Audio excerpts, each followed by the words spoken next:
O livro de Atos é o segundo volume de uma obra de duas partes unidas que hoje denominamos Lucas Atos. Foi escrito pelo mesmo autor, Lucas, que foi um colega de trabalho que viajava com Paulo. Isso é evidente a partir da introdução do livro, onde Lucas diz: "Eu escrevi o primeiro volume, que é o Evangelho, sobre todas as coisas que Jesus começou a fazer e ensinar." Agora, Lucas fornece aqui uma pista sobre o que será esse livro de Atos. O primeiro volume foi sobre o que Jesus começou a fazer e ensinar. O segundo volume será sobre o que Jesus continuou a fazer e ensinar, o que leva a um ponto muito interessante sobre o nome tradicional, mas não original do livro: os Atos dos Apóstolos. Enquanto diferentes apóstolos aparecem na maioria dessas histórias, a única personagem que unifica toda a história do início ao fim é o próprio Jesus, agindo diretamente ou por meio do Espírito. E assim, o livro teria sido mais preciso se tivesse sido nomeado Os Atos de Jesus e do Espírito Santo. A introdução do livro relata como Jesus, ressuscitado, passa 40 dias com os discípulos ensinando-lhes sobre o reino de Deus. E isso se conecta à história do Evangelho de Lucas, em que Jesus declarou que ele restauraria o reino de Deus sobre o mundo, começando com Israel. Então ele chamou Israel para viver sob o reino de Deus ao segui-lo. E ele foi coroado rei quando desistiu da sua vida, e depois venceu a morte com o seu amor. E assim começa o livro de Atos com o rei Jesus ressuscitado, ensinando os seus discípulos sobre a vida no seu reino. Então, ele promete que o Espírito virá em breve e eles serão imergidos na sua presença pessoal. E isso cumpre uma das principais esperanças dos profetas do Antigo Testamento: que no reino messiânico a presença de Deus, seu Espírito, viria e moraria entre o seu povo em um novo templo e transformaria os seus corações. E então Jesus diz: quando isso acontecer, o Espírito capacitará seus discípulos a serem minhas testemunhas em Jerusalém, Judeia e Samaria, até os confins da terra. A partir daqui, Jesus é levado por uma nuvem, uma imagem extraída do livro de Daniel, capítulo 7. Mostra como Jesus está sendo coroado como o Filho do Homem que foi inocentado após seu sofrimento e agora compartilha do governo de Deus sobre o mundo. E ele promete que um dia ele voltará. Os principais temas e o modelo do livro de Atos fluem diretamente a partir desse capítulo de abertura. Essa é uma história sobre Jesus conduzindo o seu povo através do Espírito a irem pelo mundo inteiro, convidando todas as nações a viver sob seu reino.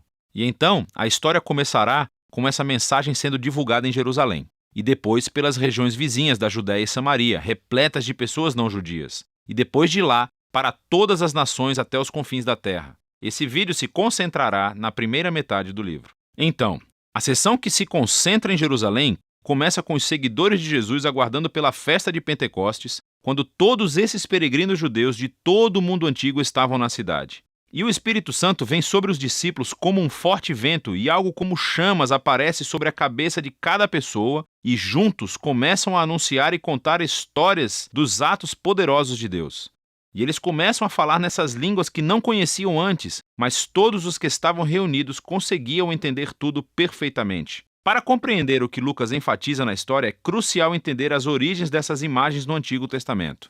Então, primeiro, o vento e o fogo são uma alusão direta às histórias sobre a presença ardente e gloriosa de Deus enchendo o tabernáculo e o templo. E também está relacionado com as promessas proféticas de que Deus viria e viveria no novo templo do reino messiânico por meio do seu Espírito. Aqui em Atos, a presença ardente de Deus vem habitar no meio do seu povo, não em um edifício. Lucas está dizendo que o novo templo prometido pelos profetas é a nova aliança da família de Jesus, o povo de Jesus, o que se relaciona à segunda coisa que Lucas está tentando dizer aqui.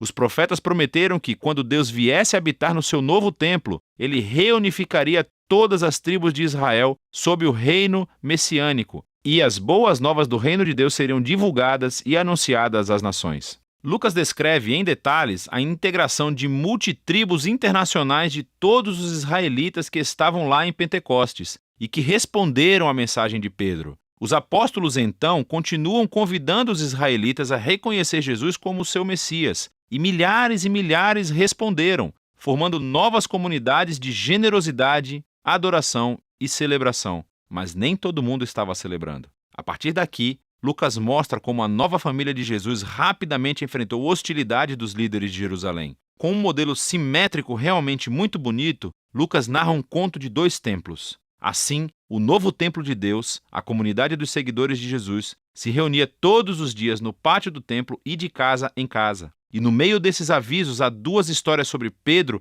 e os outros apóstolos que estavam curando pessoas nos pátios do templo e foram presos pelos líderes do templo, seguidas cada uma por um discurso de Pedro clamando que Jesus é o verdadeiro rei de Israel. E no centro de tudo, há essa história sobre os seguidores de Jesus doarem bens e propriedades para um fundo comum a fim de ajudar os pobres.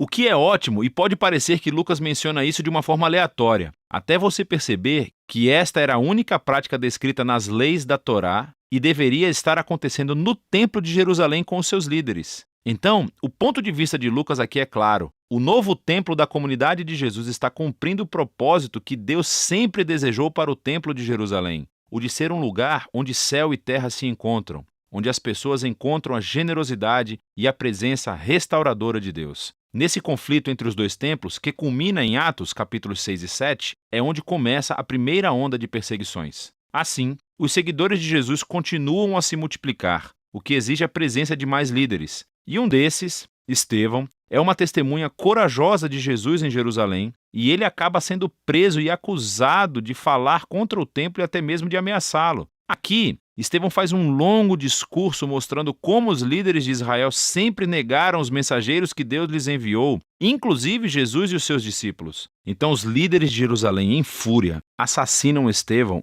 e iniciam uma onda de perseguições contra os seguidores de Jesus, o que expulsa a maioria deles da cidade. Contudo, isso tem um efeito paradoxal. Lucas mostra como essa estratégia, na verdade, se tornou um meio pelo qual o povo de Jesus agora é enviado à Judéia e Samaria. Nessa sessão, Lucas reúne um conjunto diversificado de histórias que mostram como a comunidade de Jesus, em sua maioria judaica e baseada em Jerusalém, tornou-se um movimento internacional e multiétnico. Então, primeiro vem a missão de Filipe em Samaria. É a terra dos inimigos odiados de Israel e muitos deles vêm a seguir Jesus.